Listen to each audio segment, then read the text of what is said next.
پہلا فرشتہ اس کے پاس اس وقت تک آتا ہے جب اس کی روح حلق تک پہنچتی ہے۔ وہ فرشتہ اسے پکار کر کہتا ہے، اے ابن آدم، تیرا طاقتور بدن کہاں گیا؟ آج یہ کتنا کمزور ہے۔ تیری فصیح زبان کہاں گئی؟ آج وہ کتنی خاموش ہے۔ تیرے گھر والے اور تیرے عزیز کہاں گئے؟ تجھے کس نے اکیلا کر دیا؟ ناظرین کرام، پھر جب اس کی روح قبض کر لی جاتی ہے اور کفن پہنا دیا جاتا ہے تو دوسرا فرشتہ اس کے پاس آتا ہے اور اسے پکار کر کہتا ہے، اے ابن آدم، تو نے تنگ دستی کے خوف سے جو مال اور اسباب جمع کیا تھا وہ کہاں گیا؟ تو نے تباہی سے بچنے کے لیے جو گھر بنائے تھے وہ کہاں گئے؟ تو نے تنہائی سے بچنے کے لیے جو سامان تیار کیا تھا وہ کہاں گیا؟ پھر جب اس کا جنازہ اٹھایا جاتا ہے تو تیسرا فرشتہ اس کے پاس آتا ہے اور اسے پکار کر کہتا ہے، آج تو ایک ایسے لمبے سفر کی طرف رواں دواں ہے جس سے لمبا سفر تو نے آج سے پہلے کبھی طے نہیں کیا ہوگا۔ آج تو ایسی قوم سے ملے گا کہ آج سے پہلے کبھی ان سے نہیں ملا۔ آج تجھے ایسے تنگ مکان میں داخل کیا جائے گا کہ آج سے پہلے کبھی بھی ایسی تنگ جگہ میں داخل نہیں ہوا تھا۔ اگر تو اللہ کی رضا پانے میں کامیاب ہو گیا تو یہ تیری خوش بختی ہے، اور اگر اللہ تجھ سے ناراض ہوا تو یہ تیری بدبختی ہے۔ پھر جب اسے قبر میں اتار دیا جاتا ہے تو چوتھا فرشتہ اس کے پاس آتا ہے اور اسے پکار کر کہتا ہے، اے ابن آدم، کل تک تو زمین کی پیٹھ پر چلتا تھا اور آج تو اس کے اندر لیٹا ہوا ہے۔ کل تک تو اس کی پیٹھ پر ہنستا تھا اور آج تو اس کے اندر رو رہا ہے۔ کل تک تو اس کی پیٹھ پر بیٹھ کر گناہ کرتا تھا اور آج تو اس کے اندر نادم اور شرمندہ ہے۔ پھر جب اس کی قبر پر مٹی ڈال دی جاتی ہے اور اس کے اہل و عیال، دوست اور احباب اسے چھوڑ کر چلے جاتے ہیں تو پانچواں فرشتہ اس کے پاس آتا ہے اور اسے پکار کر کہتا ہے، اے ابن آدم، وہ لوگ تجھے دفن کر کے چلے گئے، اگر وہ لوگ تیرے پاس ٹھہر بھی جاتے تو تجھے کوئی فائدہ نہ پہنچاتے۔ تو نے مال جمع کیا اور اسے غیروں کے لیے چھوڑ دیا۔ آج تجھے یا تو جنت کے عالی باغات کی طرف بھیجا جائے گا یا بھڑکنے والی آگ میں داخل کیا جائے گا۔ ناظرین، یہاں اسی سلسلے میں ایک اور روایت بھی آپ کو سناتے چلیں۔ نبی پاک صلی اللہ علیہ وسلم کا فرمان عالی شان ہے کہ مرد مومن کی موت کا وقت جب آتا ہے تو مومن کی روح ملائکہ کے جلوس کے ساتھ جاتی ہے۔ ملک الموت کی قیادت میں 500 فرشتوں کا وفد جلوس لے کر مومن کے پاس آتا ہے۔ ملک الموت مرد مومن کو سلام کرتا ہے اور کہتا ہے، اللہ پاک نے آپ پر سلام بھیجا ہے۔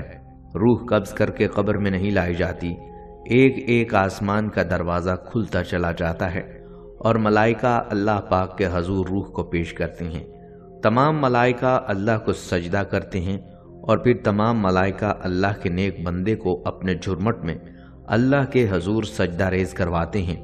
حدیث پاک کے الفاظ ہیں کہ اللہ پاک حضرت میکائیل کو کہتے ہیں کہ روح کو واپس اس کے جسم میں رکھ دو جہاں سے نکال کر لا رہے ہو۔ روح جسم سے جدا ہونے کے بعد اللہ کے حضور سجدہ ریز ہونے کے بعد اس کے جسم کو قبر میں رکھ دیتی ہے۔ حدیث کے مطابق لوگ بندے کے جسم کو دفن کر رہے ہوتے ہیں اور فرشتے روح کو اس بندے کے جسم میں داخل کر رہے ہوتے ہیں۔ حضرت حسن رضی اللہ تعالیٰ عنہ بن صالح کا بیان ہے کہ میرے بھائی علی بن صالح کی وفات جس رات کو ہوئی، اسی رات انہوں نے مجھ سے کہا، بھائی مجھے پانی پلاؤ۔ میں اس وقت نماز پڑھ رہا تھا۔ نماز سے فارغ ہو کر میں نے اس کو پانی پیش کیا، مگر انہوں نے کہا میں پانی پی چکا ہوں۔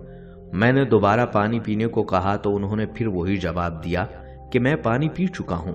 میں نے حیرت سے پوچھا، میرے اور آپ کے علاوہ کوئی تیسرا آدمی نہیں ہے، پھر آپ کو پانی کس نے پلایا ہے؟ بھائی نے جواب دیا، ابھی ابھی ایک نورانی فرشتہ آیا اور مجھے پانی پلانے کے بعد خوشخبری دی کہ تمہارا بھائی اور تمہاری والدہ ان لوگوں کے ساتھ ہیں جن پر اللہ نے اپنا انعام کیا۔ حضرت عبد الرحمن بن غنم اشعری رضی اللہ تعالیٰ عنہ کی روایت ہے کہ حضرت معاذ بن جبل رضی اللہ تعالیٰ عنہ کا لڑکا طاعون امواز کے مقام پر فوت ہو گیا۔ اس کی وفات پر حضرت معاذ رضی اللہ تعالیٰ عنہ نے صبر و شکر سے کام لیا۔ پھر جب حضرت معاذ کو ایک لڑائی میں کافروں کا نیزہ لگ گیا اور وفات کا وقت قریب آیا تو آپ کے منہ سے یہ جملہ نکلا کہ دوست اپنی ضرورت سے آیا ہے۔ وہ شخص کبھی کامیاب نہ ہوگا جو دوست کی حاجت پوری کرنے میں ندامت اور معذرت کرے۔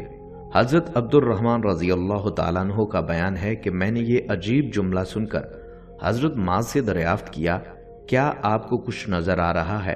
آپ نے جواب دیا، جی ہاں، میں نے اپنے بیٹے کی وفات پر جس صبر سے کام لیا تھا اس کی اللہ تعالیٰ کی طرف سے عزت افزائی ہوئی ہے۔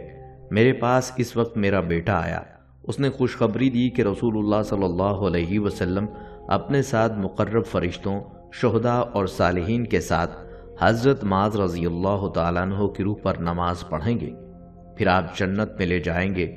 حضرت معاذ رضی اللہ تعالیٰ عنہ یہاں تک گفتگو کر کے بے ہوش ہو گئے۔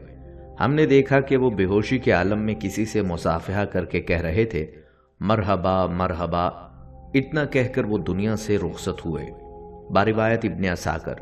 حضرت صلی اللہ علیہ وآلہ وسلم سے روح کے بارے میں دریافت کیا تو آپ صلی اللہ علیہ وسلم نے فرمایا کہ روح اللہ کا حکم ہے۔ ایک حدیث میں ارشاد ہے کہ میت پہچانتی ہے کہ کون اسے غسل دیتا ہے اور کون اٹھاتا ہے، کون اسے کفن پہناتا ہے اور کون قبر میں اتارتا ہے۔ روح کو دنیا میں گھومنے کی آزادی ہوتی ہے یا نہیں، اس سلسلے میں بیان کیا گیا ہے کہ کفار و فجار کی روحیں سجین کی جیل میں مقید ہوتی ہیں، ان کے کہیں آنے جانے کا سوال پیدا ہی نہیں ہوتا۔ اصل بات یہ ہے کہ روح اپنے تصرفات کے لیے جسم کی محتاج ہے۔ چنانچہ احادیث میں انبیاء کرام، صدیقین، شہداء اور بعض صالحین کو مثالی جسم دینے کا ثبوت ملتا ہے۔